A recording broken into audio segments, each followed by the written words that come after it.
پھر حصول زر کی خاطر کیوں میں سرگرداں پھروں، پھر حصول زر کی خاطر کیوں میں سرگرداں پھروں، وہ مجھے مل کر رہے گا جو میری قسمت میں ہے۔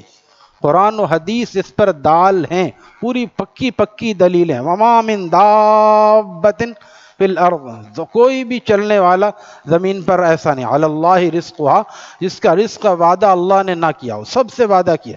انسان تو اشرف المخلوقات ہے، وہ تو سانپ اور بچھو اور ہاتھی اور گھوڑے کو بھی کھلاتا ہے، خنزیر کو بھی کھلاتا ہے۔ ہم کہتے ہیں ہمیں کہاں سے ملے گا، کہاں سے ملے گا، ابھی تک کہاں سے کھایا؟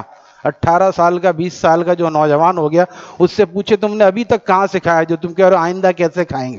اللہ پہ توکل تو کرو، فجر کی نماز پڑھو جماعت کے ساتھ اور اللہ سے مانگو، اور جو آسانی کے ساتھ میسر ہے اس کو کرو۔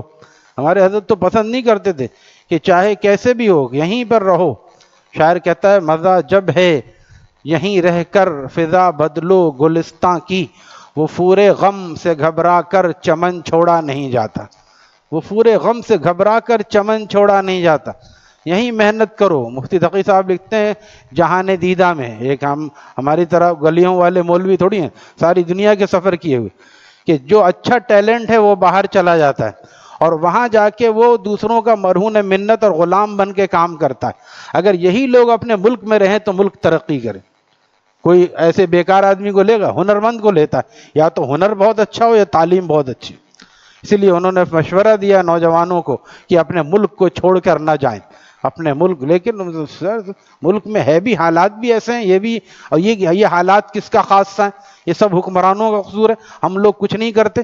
آپ کل آئیے گا 6:30 بجے، جو 6:30 کے بعد آئے گا اس کو جماعت بھی نہیں، وہاں تک لوگ ہوتے ہیں، وہ وہاں تک کونے تک، یہاں سے شروع ہو رہا ہے، ایک سب بھی نہیں باہر سے کرتے، یہاں سے وہاں تک لوگ ہوتے ہیں۔ عید کی نماز میں 1000 سے زیادہ، 1500 2000 لوگ ہر جگہ دیکھیں۔